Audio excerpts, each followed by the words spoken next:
Amém? Amém? Deixa eu ver se os outros convidados. Tem algum outro convidado meu aqui? Eles falam que vem, né, Sérgio? O Sérgio está ali. O pessoal fala que vem, a gente convida. Não, domingo eu estou lá. Irmãos, antes de começar a ministrar a palavra, eu preciso falar alguma coisa que está dentro do meu coração, assim, fervilhando, fervendo. E você vai entender o porquê que eu vou falar isso depois. Eu quero declarar o meu amor pela minha esposa. Eu amo você de paixão, você é a mulher da minha vida.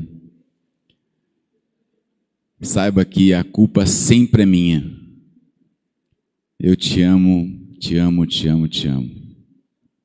E eu quero declarar o meu amor pelas minhas filhas, minha filha Vitória, meu genro Diego, não moro mais aqui em Marília. Eu os amo demais, demais, demais. E aquilo que ela tem vivido, que Deus continue abençoando a vida dela, cuidando da vida dela. E minha outra filha, Melina, que frequenta aqui a nossa igreja, eu te amo, Mel, te amo demais. Você é uma filha amada. E meu genro Fernando, que é o baterista, também é muito especial, amo você também demais, Fernando. Minha família é uma bênção. Minha esposa, minhas filhas, meus genros são uma bênção. Amém? Quero deixar essa declaração aqui para que o inferno ouça e para que eu me coloque na posição da qual eu devo estar, como sacerdote do meu lar, como responsável por esta família que o Senhor colocou nas minhas mãos. Te amo, viu? Abra comigo Colossenses, capítulo de número 3. Nós vamos ver do versículo 1 até o versículo 7. Colossenses capítulo 3. Como sempre, a palavra de Deus, ela é uma experiência pessoal. É a minha experiência. É aquilo que eu vivi. Momentos especiais que eu vivi com Deus. Aquilo que Deus falou ao meu coração. Aquilo que Deus ministrou à minha vida. E eu tenho certeza que esse momento especial também pode se tornar seu momento especial de Deus falando e ministrando ao teu coração. Colossenses 3, versículo 1. Portanto, já que vocês ressuscitaram com Cristo, procurem as coisas que são do alto, onde Cristo está sentado à direita de Deus. Mantenha o pensamento nas coisas do alto e não nas coisas terrenas.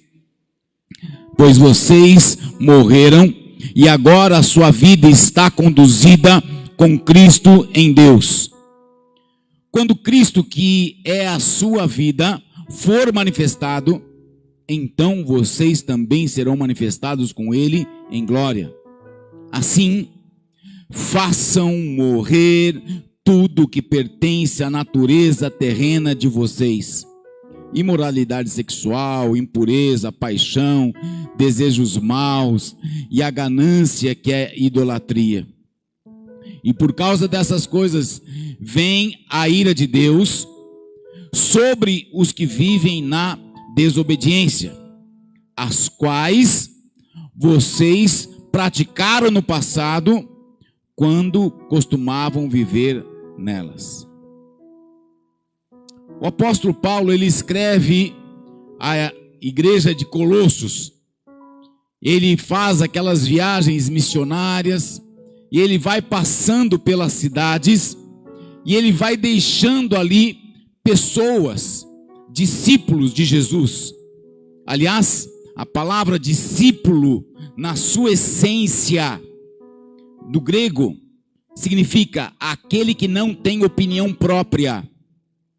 Quando eu estou falando que eu sou discípulo de Jesus, significa que a minha opinião não vale nada. Quem vale é a opinião de Jesus Cristo na sua palavra. E nós estamos acostumados nesse mundo que nós estamos vivendo, nós estamos acostumados a ter muitas opiniões, não é? Tem opinião não sei de quem, tem opinião não sei de quem lá. A guerra que nós estamos vivendo é uma guerra muito grande. Eu gostaria que você entendesse o fundamento dessa palavra que eu vou ministrar. Eu coloquei o tema dela, declaração total de guerra. E nós estamos guerreando, só que nós estamos descansando demais, irmãos. Nós ficamos descansando demais. Nós estamos vivendo uma condição que não é a condição que Deus quer para nós.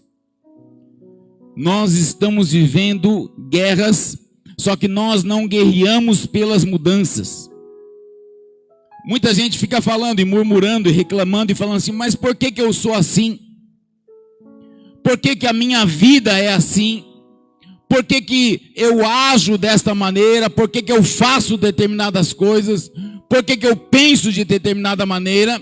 Mas nós não guerreamos. Nós não guerreamos contra os nossos próprios fracassos. Então fale para o teu irmão aí, meu irmão, você precisa guerrear mais contra os teus fracassos. Você sabe na área que você é fracassado? Você sabe na área que você tem a sua mente mais fraca? Você sabe a área que você fica cedendo para o inferno? É nessa área que nós precisamos guerrear. É nessa área que nós precisamos ser mais fortes e não ficarmos reclamando constantemente. O próprio Cristo nos fala em Mateus 26:41. Vigiem e orem, para que não caiam em tentação.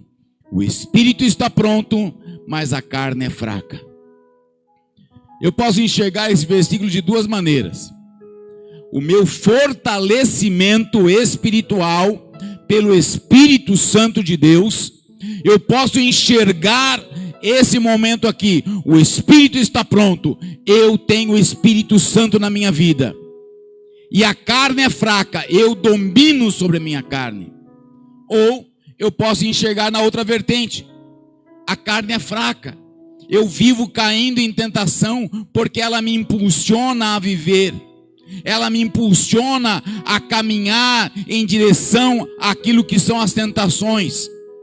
De uma forma ou de outra, eu tenho que estar vigiando e orando para não cair em tentação. Se eu perguntasse aqui, quantas tentações nós caímos nessa semana?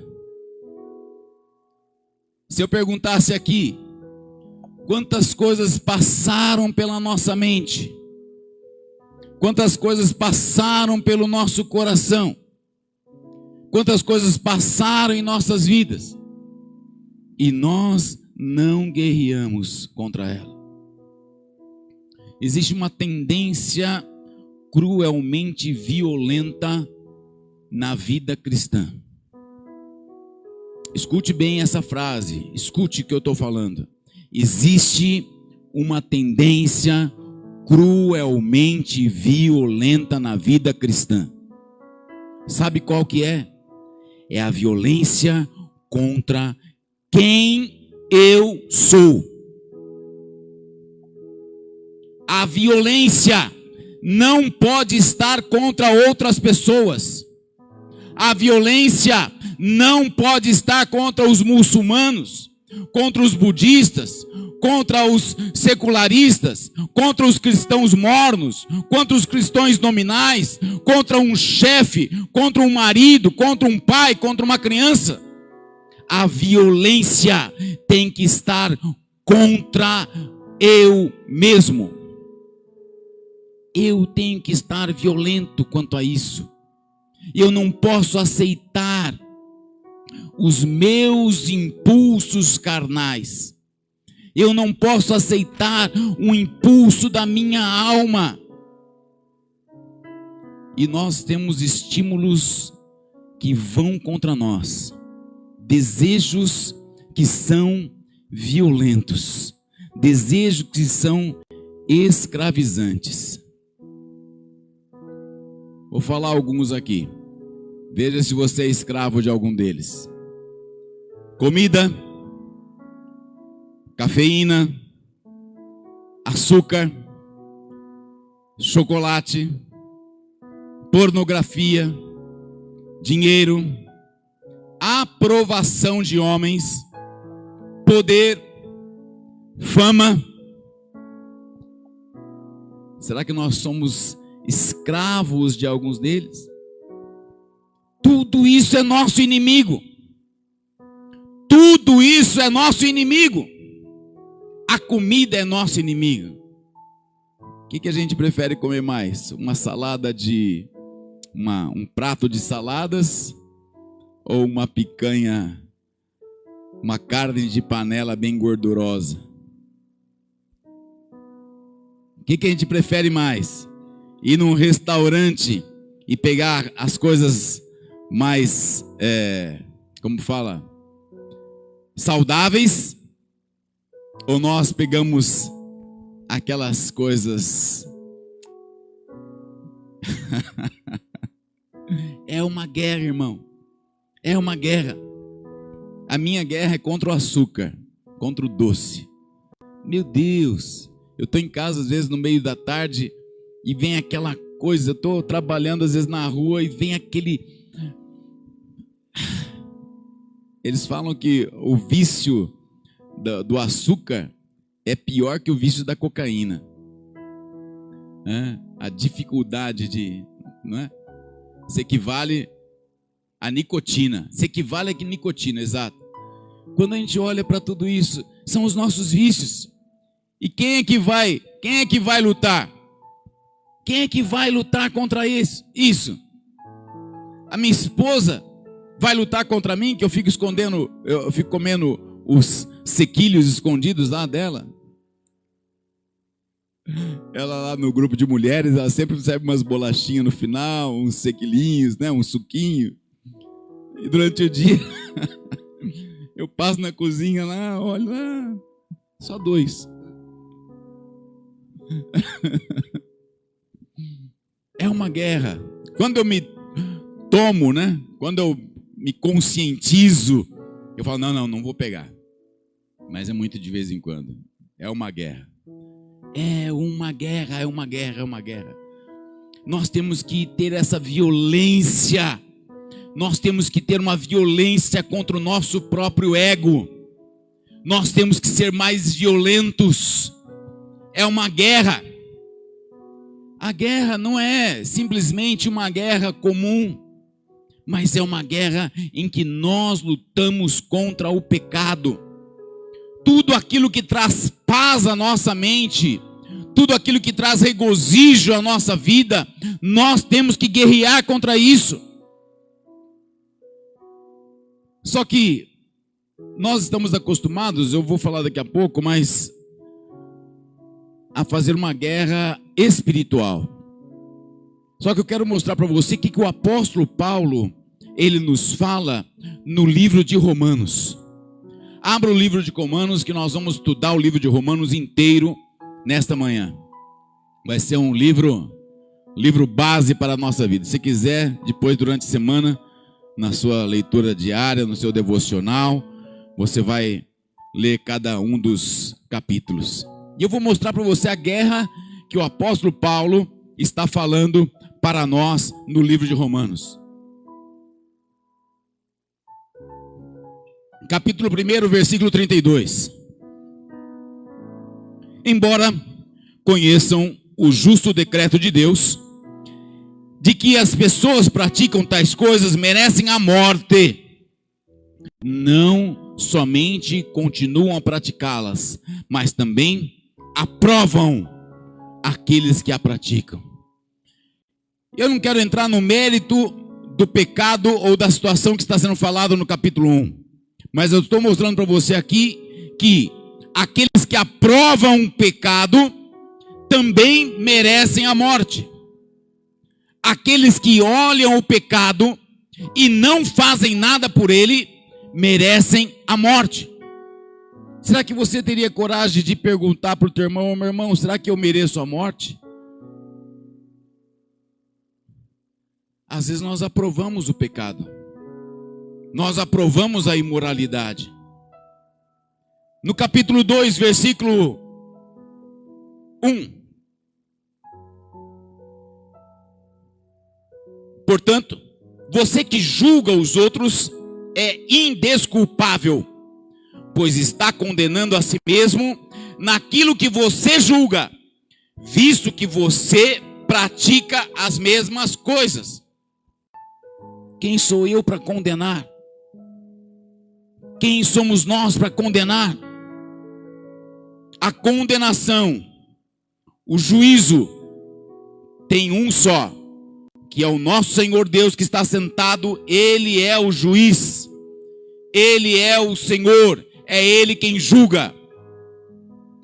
E do outro lado tem o acusador. Se eu aponto, se eu acuso, eu estou na posição do diabo.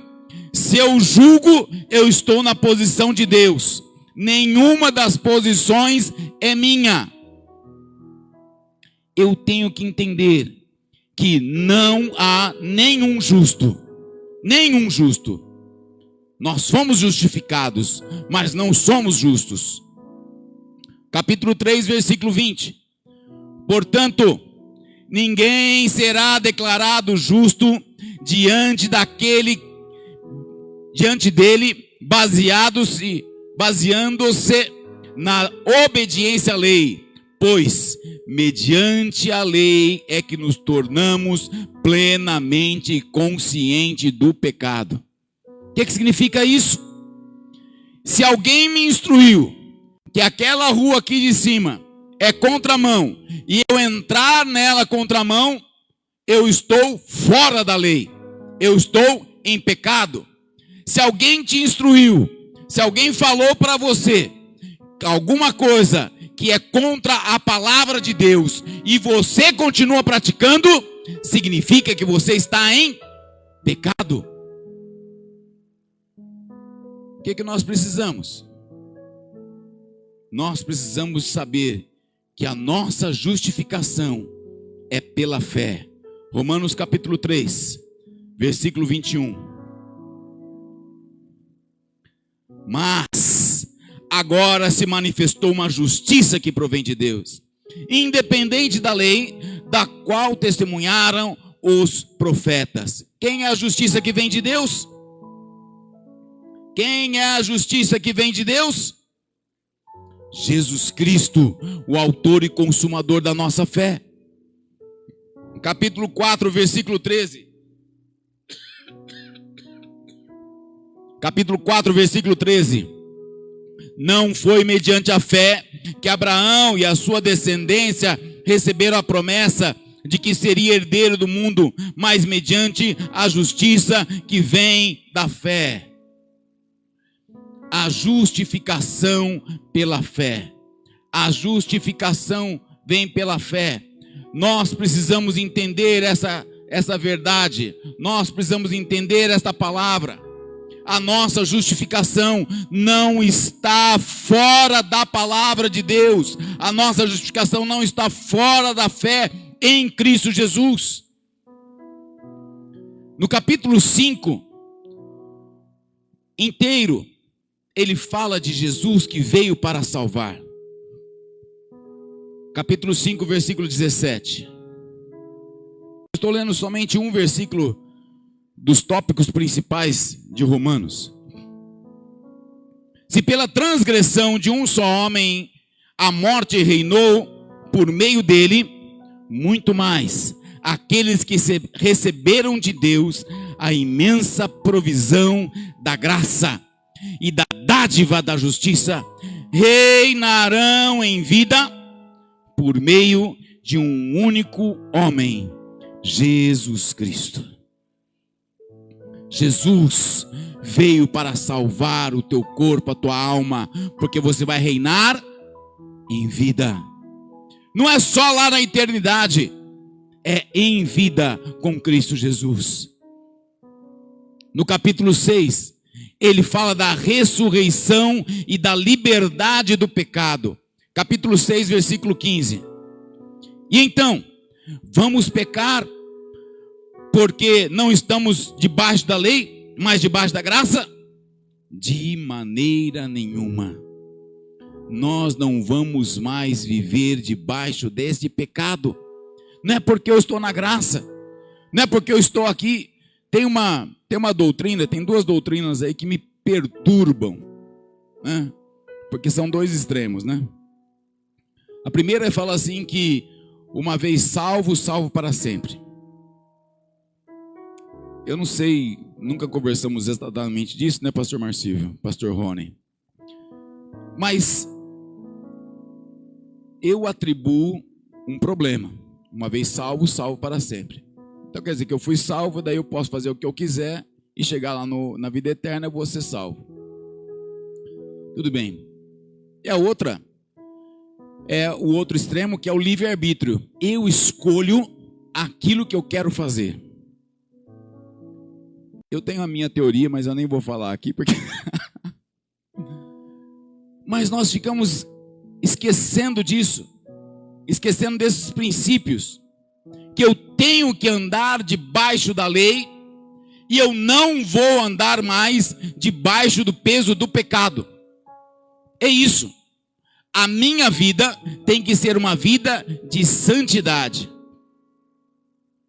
No capítulo 7, até do 1 ao 11, ele fala que nós fomos libertados da lei. Capítulo 7, versículo 4. Assim, meus irmãos, vocês também morreram para a lei, por meio do quê? Do corpo de Cristo, por meio da igreja, para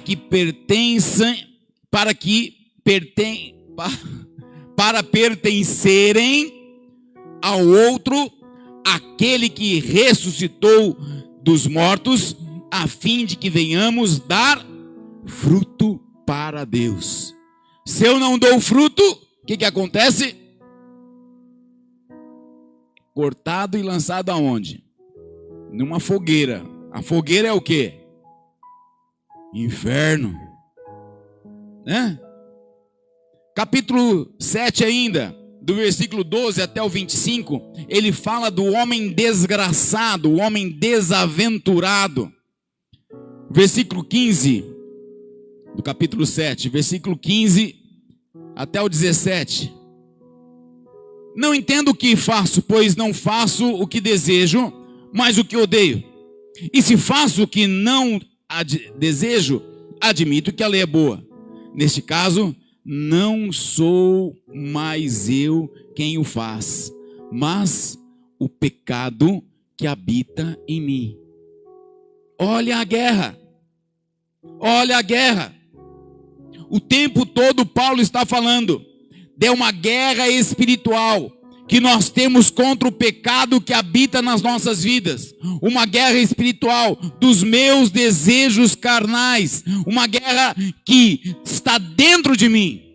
Não é contra você, não é contra o outro, mas está na minha mente, está no meu coração, está no meu interior. E eu tenho que definir de que lado eu vou estar. Do lado do Senhor ou do lado do capeta? É a nossa guerra. Só que daí no capítulo 8, do versículo 1 até o 39, ele começa a falar da vida no Espírito. Olha o 8:1. Capítulo 8, versículo 1. Eita, ixi, brinquei o copo aqui, ó.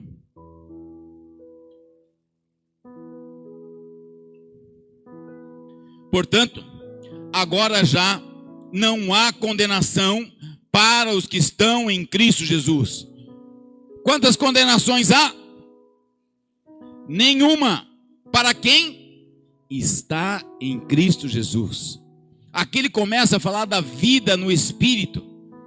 Eu tenho que estar ligado com o Senhor. A minha carne, ela é mortificada a partir do momento que eu tenho esse envolvimento espiritual com o Senhor. Capítulo 9, do versículo 1 ao 29, ele fala das promessas de Deus a Israel e a igreja.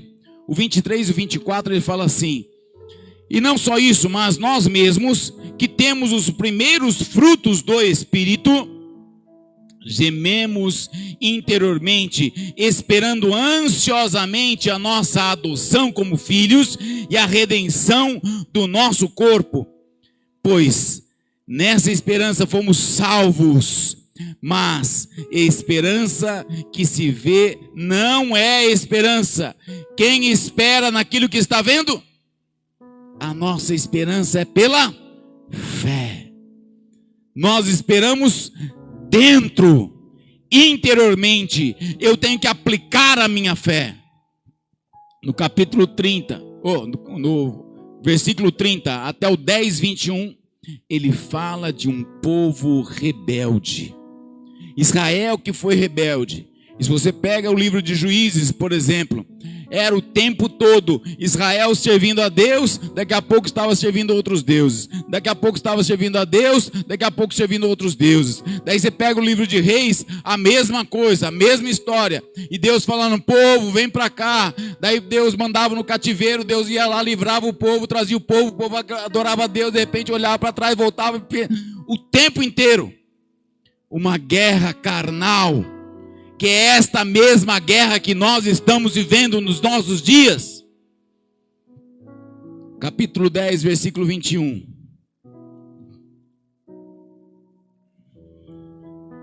Mas a respeito de Israel ele diz: o tempo todo estendi as mãos a um povo desobediente e rebelde.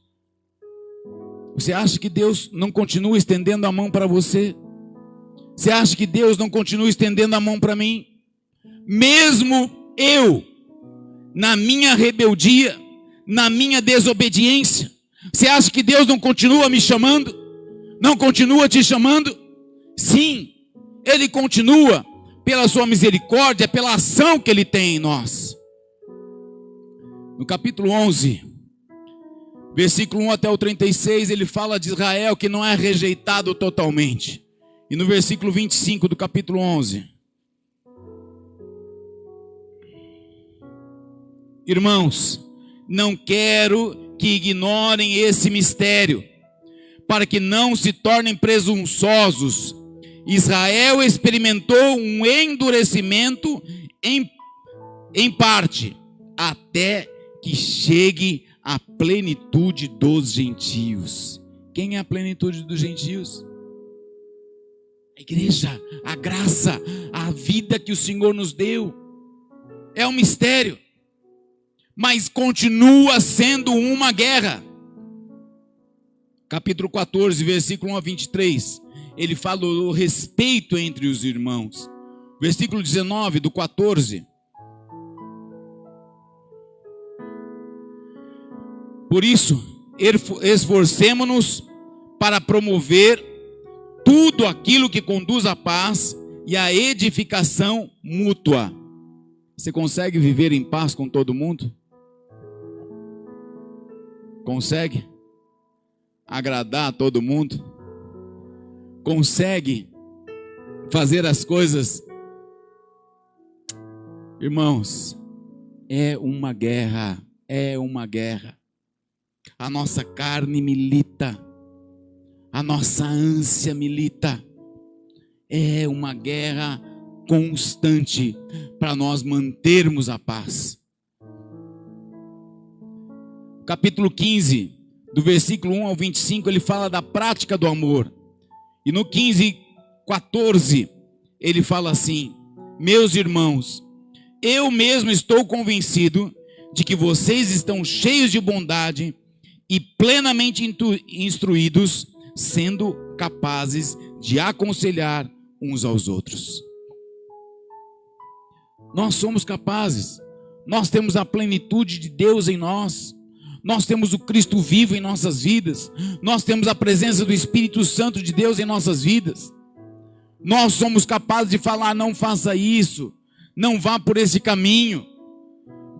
Nós somos capazes porque nós temos a ação de Deus em nós. E no capítulo 15, do versículo 22 até o 16, 27, ele fala de nós cooperarmos com Cristo. 16, 17. Recomendo-lhe, irmãos, que tomem cuidado com aqueles que causam divisões e colocam obstáculos a ensinos que vocês têm recebido. Afastem-se deles. Se aquilo que nós temos recebido na nossa vida, se aquilo que um irmão tem falado que está causando divisão, está causando contenda, o que é para fazer? Vaza, dá o pinote, rapa da boca, sai fora. Só que, agora que eu vou começar a pregação, irmãos, eu quis mostrar para você, biblicamente, no livro de Romanos, onde está a guerra espiritual aqui. Onde está a guerra espiritual? Cadê o diabo aqui? O livro de Romanos, o apóstolo Paulo não fala em nenhum momento de Satanás, de demônios. Ele não fala, aliás, ele fala assim, no versículo 16, 20. Em breve, o Deus de paz esmagará a Satanás debaixo dos pés de vocês. A graça do nosso Senhor Jesus Cristo seja com vocês. Só nesta hora, nenhuma vez ele fala. Nós ficamos ligados, muito ligados, e nós atribuímos demais a culpa ao diabo e a Satanás. Tem uma história, eu gosto de contar, eu devo ter contado aqui já, porque eu sempre conto, que um rapaz passava dificuldade, tudo que ele falava, ô diabo, mas esse diabo, ele tropeçava, ô diabo, o diabo quer me dar uma rasteira. Ele falava, ô diabo, tudo. Daí um dia ele foi no acampamento, e chegou lá, eles foram fazer batata assada. E daí eles pegaram um galho de árvore, enfiaram na batata doce lá, e colocaram na forquilha, e ali ele foi aquecendo aquela batata, pegou fogo no galho e a batata caiu dentro da fogueira, né? Na hora que ele falou, ô diabo, o diabo apareceu para ele e falou, não, dessa vez não, eu só estava aqui para aprender como é que faz batata assada. A culpa foi de quem? Colocou um galho, madeira, fogo. Às vezes nós atribuímos demais a culpa nessa guerra espiritual que nós temos. E nós vamos lá para o capítulo de Efésios, capítulo 6, versículo 12. Todo mundo sabe, decora esse texto. Nossa luta não é contra pessoas, mas contra poderes, autoridades, contra dominadores deste mundo das trevas, contra as forças espirituais do mal nas regiões celestiais. Sim, existe. Mas quem tem poder para mandar você para o inferno? É Ele? Não, eu mesmo.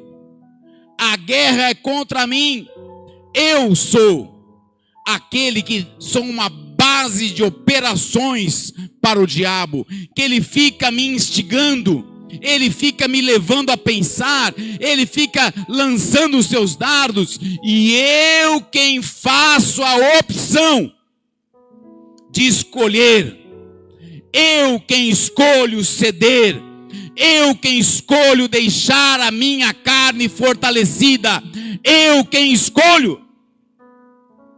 Satanás não tem poder de mandar você para o inferno. Fala para o teu irmão aí. Satanás não tem poder de mandar você para o inferno.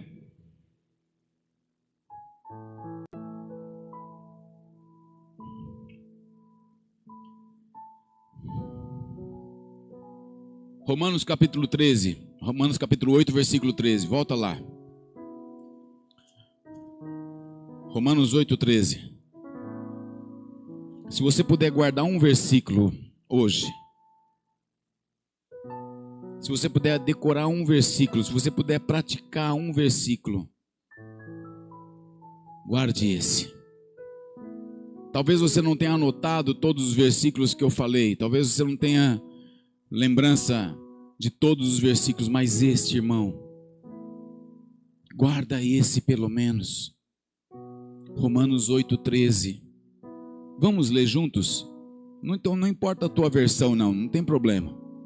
Leia junto comigo aí, o versículo, capítulo 8, versículo 13. Vamos lá? 1, 2, 3. Pois, se vocês viverem de acordo com a carne, morrerão. Mas se pelo Espírito fizerem morrer os atos do corpo, viverão. Qual é a tua escolha hoje? É você viver pela tua carne ou viver pelo teu Espírito? Qual é a nossa guerra? O pior, o maior inimigo não é Satanás. O meu maior inimigo se chama Valceli da Silva Leite. CPF 080... Não vou dar, senão vocês vão fazer boleto no meu nome lá depois. Ou faz Pix, né?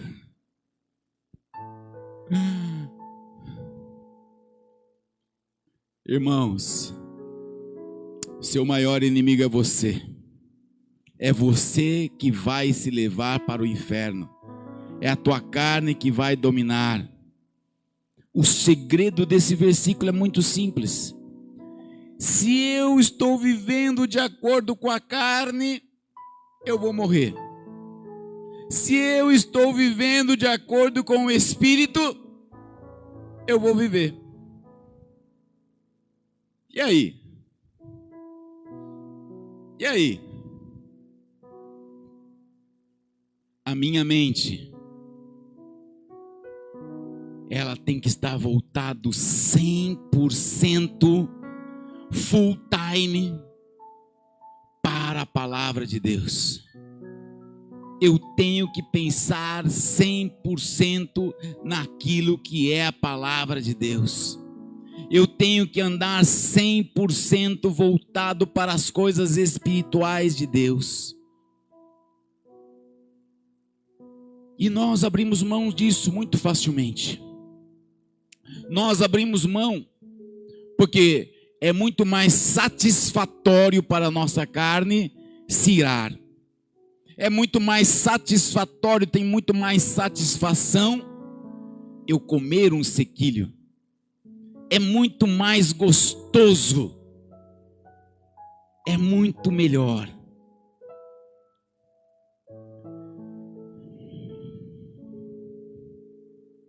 É uma guerra. E é uma guerra que não tem fim. Não tem fim. Não tem fim, irmão. A hora que você sair da porta para fora, a tua mente vai se esquecer desse momento. As tentações da tua carne virão. Tem homens que olham para mulheres e não dão importância. Tem outros homens que já olham e já imaginam e já vai para a cama e já... Tem homens que têm prazer em maltratar. Tem prazer, a violência está neles. As mulheres gostam mais das coisas materiais, né? Gostam mais de um sapato, um colarzinho, diamante.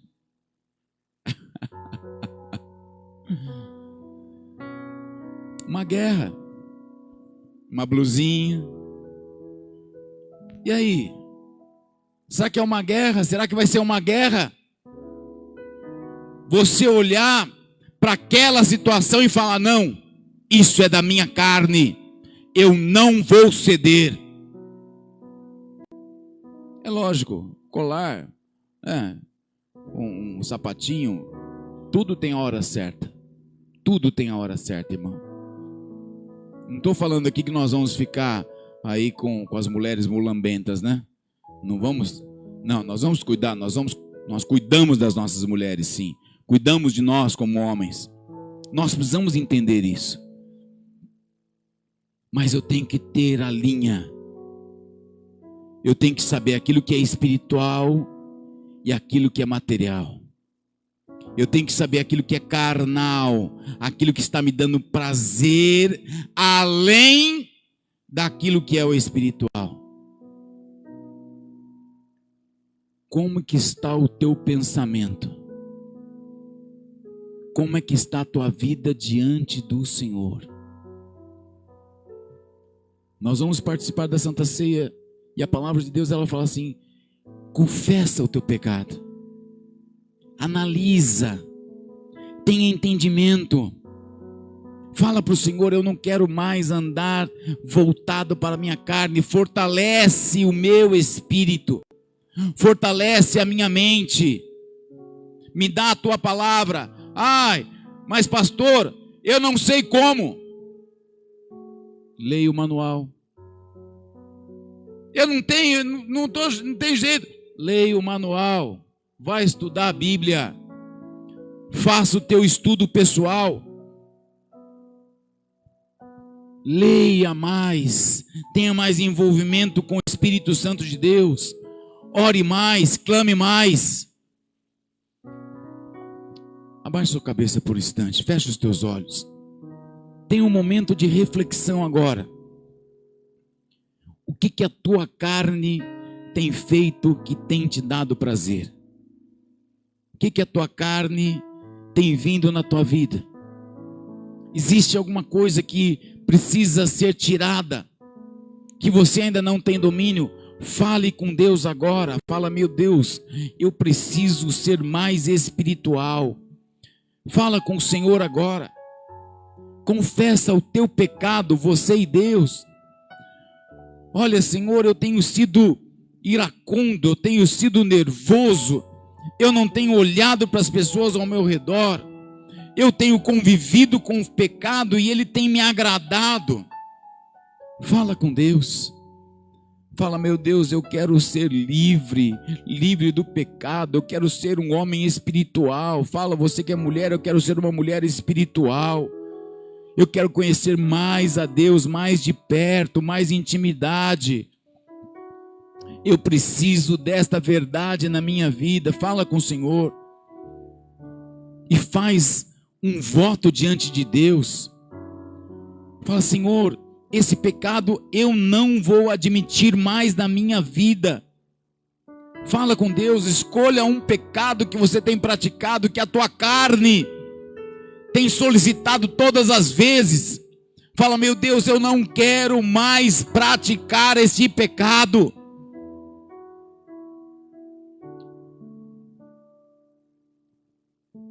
Assim que você tiver confessado o teu pecado, que você se sentir liberto, fique de pé. Vamos orar juntos. Como igreja, nós somos o corpo de Cristo. Nós somos a igreja militante do Senhor. Nós somos a igreja que traz a liberdade. Nós somos aqueles que foram salvos, remidos, lavados completamente pelo sangue de Jesus. Nós vamos ceiar juntos, porque a ceia nos traz vitória. A ceia nos traz libertação. A ceia nos traz graça. Eu sei que todo mundo está esperando o outro ficar de pé, né? Vamos todos ficar de pé. Percebi uns olhares. Vamos ceiar. Na noite que Jesus foi traído, ele tomou o pão, deu graças e deu aos seus discípulos e disse: esse é o meu corpo que é dado por vós. Tomai e comei. Nossos pais comeram maná no deserto, mas morreram. Mas Cristo veio e nos trouxe a abundância. Cristo veio e nos trouxe a vida, nos trouxe a bênção, nos trouxe a alegria, a virtude, o poder do Senhor.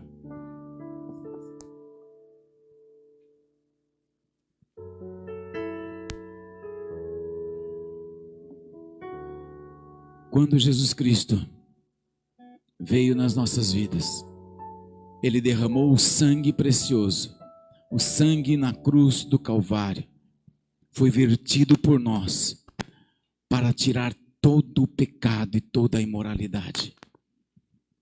Tudo de agora para trás, na tua vida, está perdoado, está limpo, está transformado. O que você precisa é ter atitudes novas, pensamentos novos. Você precisa analisar a tua vida constantemente e estar coberto com este sangue. Vamos nos aproximar, pegue esse cálice, pegue esse pão e vamos todos juntos ceiar e adorar ao Senhor. Aleluia, Senhor. Nós consagramos as nossas vidas diante de Ti. Nós estamos diante do Senhor sabendo que o Senhor é o Deus da nossa salvação, Deus da nossa vida. Oh, Espírito Santo, Espírito Santo, vem sobre nós, vem sobre nós. Como ovelha muda, Oh, Espírito de Deus, foi levado ao matadouro. se você tem Jesus no teu coração, Dos meus Aleluia, pecados, Senhor. Jesus se entregou por mim. Mas seu plano é um plano perfeito. Vem, Senhor, sobre nós. Sobre a morte ele triunfou. Senhor, nós sabemos que a tua palavra está sobre as Está nossas vidas. sentado à destra do Pai. Oh, Jesus. Jesus ressuscitou. Sim, Senhor. Como ovelha muda, foi levado ao matadouro. Toma conta das nossas vidas, Pai. Por causa dos meus pecados, Jesus se entregou por mim. Glória ao Cordeiro que foi morto, glória ao Cordeiro que foi morto, glória ao Cordeiro que ressuscitou. Glória ao Cordeiro que foi morto, glória ao Cordeiro Levante suas mãos aos que céus. foi morto. Levante suas mãos Glória aos ao céus. Cordeiro Ele foi que morto. ressuscitou. Ele ressuscitou.